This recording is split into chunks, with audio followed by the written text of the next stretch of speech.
ಪಾವಕಾಗ್ನಿಕುಮಾರರೆನಿಸುವ ಚಾವನನು ಚಥ್ಯ ಮುನಿ ಚಾಕ್ಷುಷ ರೈವತ ಸ್ವಾರೋಚಿಷೋತ್ತಮ ಬ್ರಹ್ಮರುದ್ರೇಂದ್ರ ದೇವಧರ್ಮನು ದಕ್ಷ ನಾಮಕ ಸಾವರ್ಣಿ ಶಶಿಬಿಂದು ಪೃಥು ಪ್ರಿಯವ್ರತನು ಮಾಂಧಾತ ಗಯನು ಕಕುತ್ಸ ದೌಷ್ಯಂತಿ ಪರಾಮಿ ಭವ ಸಂತಾಪ ಹಾನಿದಾಮೃತ ಸಾಗರಂ ಪೂರ್ಣಾನಂದಸ್ಯ ರಾಮಸ್ಯ ಸಾನುರಾಗಾವಲೋಕನಂ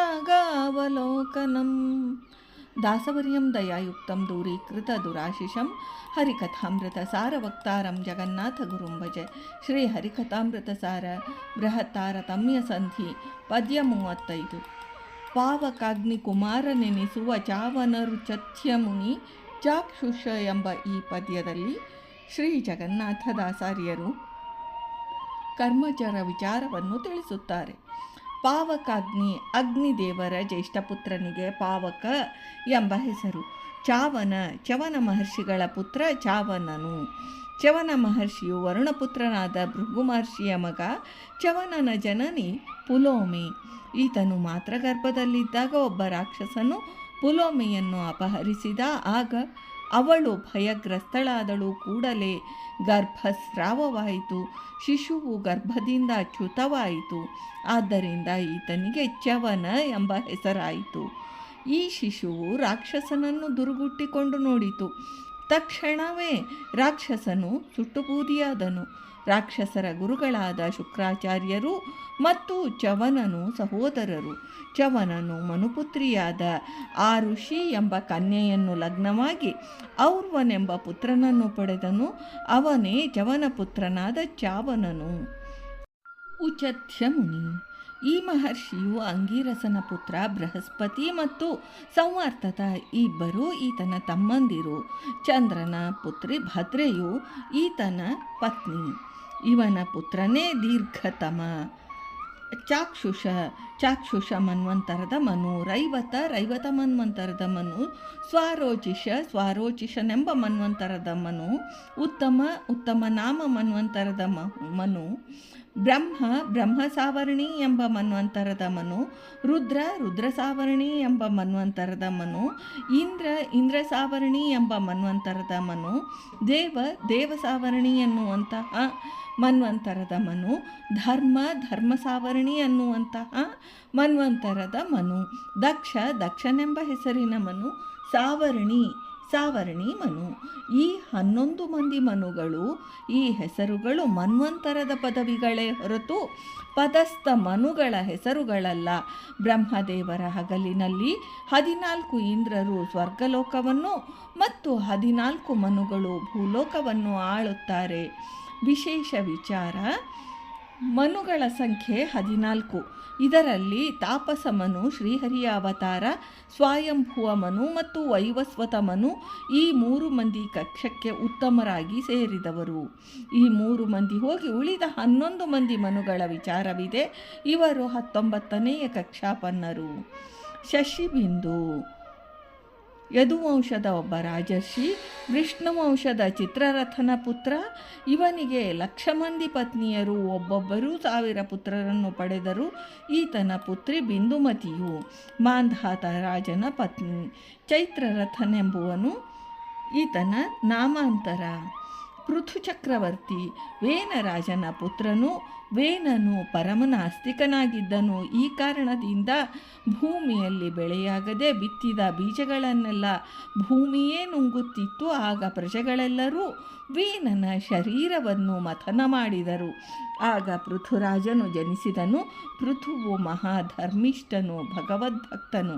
ಅವನು ಭೂಮಿಯನ್ನು ಪ್ರಾರ್ಥಿಸಿ ಅದು ನುಂಗಿದ್ದ ಸಮಸ್ತ ವಸ್ತುಗಳನ್ನೆಲ್ಲ ಪ್ರಜೆಗಳಿಗೆ ಕೊಡಿಸಿ ಸುಖವನ್ನುಂಟು ಮಾಡಿದನು. ಈ ಕಾರಣದಿಂದ ಭೂಮಿಗೆ ಪೃಥುರಾಜನ ಮಗಳು ಎಂಬ ಹೆಸರುಂಟಾಯಿತು. ಇವನು ಚಾಕ್ಷುಷ ಮನ್ವಂತರದ ರಾಜನು. ಆರ್ಚಿಸ್ ಎಂಬಾಕೆ ಪೃಥುವಿನ ಪತ್ನಿ. ಪ್ರಾಚೀನ ಬರ್ಹಿಯು ಈತನ ಮೊಮ್ಮಗನು. ಪ್ರಿಯವೃತ ಸ್ವಯಂಭುವ ಮನುವಿನ ಶತರೂಪ ಎಂಬಾಕೆಯಲ್ಲಿ ಜನಿಸಿದ ಹಿರಿಯ ಪುತ್ರ ಉತ್ತಾನಪಾದ ಈತನ ತಮ್ಮ. ಈತನ ಪತ್ನಿ ವಿಶ್ವಕರ್ಮನ ಪುತ್ರಿ ಬಹಿಷ್ಮತಿ. ಇವನಿಗೆ ಅಗ್ನಿಧ್ರ ಇತ್ಯಾದಿ 10 ಮಂದಿ ಪುತ್ರರು, ಊರ್ಜ್ವಸ್ವತಿ ಎಂಬ ಕನ್ಯೆಯೂ ಇದ್ದರು. ಶುಕ್ರಾಚಾರ್ಯರು ಊರ್ಜಸ್ವತಿಯನ್ನು ಲಗ್ನವಾದರೂ ಪ್ರಿಯವೃತ ರಾಜನು ಇನ್ನೊಬ್ಬ ಪತ್ನಿಯಲ್ಲಿ ಉತ್ತಮ, ತಾಪಸ, ರೈವತ ಎಂಬ 3 ಪುತ್ರರನ್ನು ಪಡೆದನು. 3 ಕಾಲಾಂತರದಲ್ಲಿ ಮನ್ವಂತರಾಧಿಪತಿಗಳಾದರು.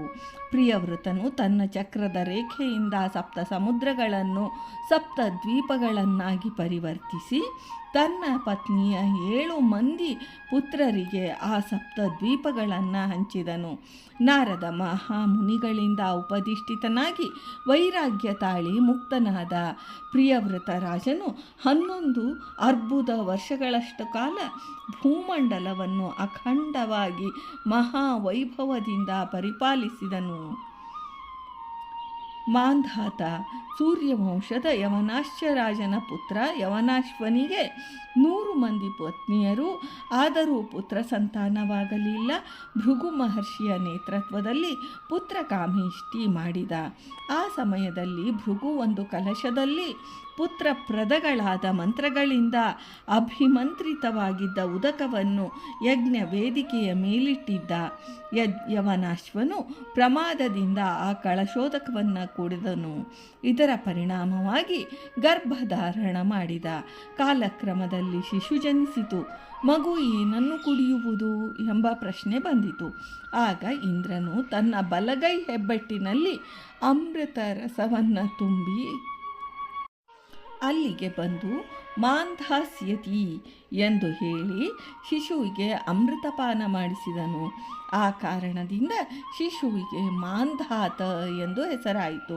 ಈತನು ಯದುವಂಶದ ಶಶಿಬಿಂದು ರಾಜನ ಪುತ್ರಿ ಬಿಂದುಮತಿಯನ್ನು ಲಗ್ನವಾಗಿ ಪುರುಕುತ್ಸ, ಅಂಬರೀಷ, ಮುಚಕುಂದ ಎಂಬ 3 ಪುತ್ರರನ್ನು ಪಡೆದನು.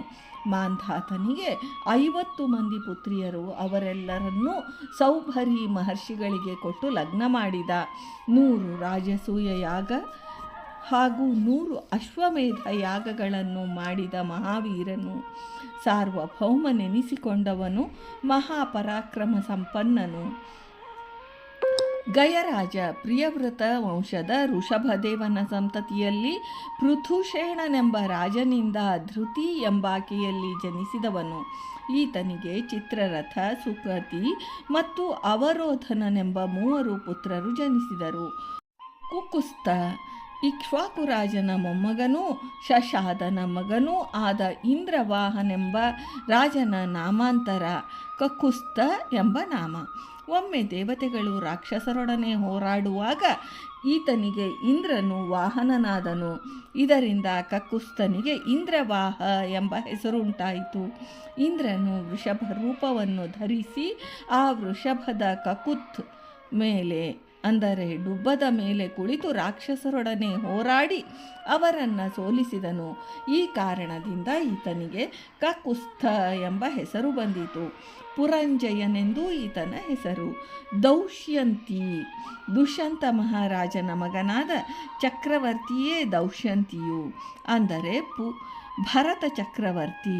ಪುರುವಂಶದ ಇಲೀಲ ರಾಜನ ಮಗನಾದ ದುಷ್ಯಂತನಿಂದ ಶಕುಂತಲೆಯಲ್ಲಿ ಜನಿಸಿದ ಪುತ್ರ. ವಿದರ್ಭ ದೇಶದ 3 ರಾಜಪುತ್ರಿಯರು ಈತನ ಮಡದಿಯರು. ಭರತನಿಗೆ ಸರ್ವದಮನ ಎಂಬುದು ನಾಮಾಂತರ. ದೀರ್ಘತಮನೆಂಬ ಮುನಿಯು ಭರತನ ರಾಜಪುರೋಹಿತನು. ಅವನ ನೇತೃತ್ವದಲ್ಲಿ ಗಂಗಾ ನದಿಯ ತೀರದಲ್ಲಿ 55 ಅಶ್ವಮೇಧಗಳನ್ನು ಮಾಡಿದನು ಎಂದು ಶ್ರೀ ಜಗನ್ನಾಥದಾಸಾರ್ಯರು ಈ ಪದ್ಯದಲ್ಲಿ ತಿಳಿಸಿದ್ದಾರೆ.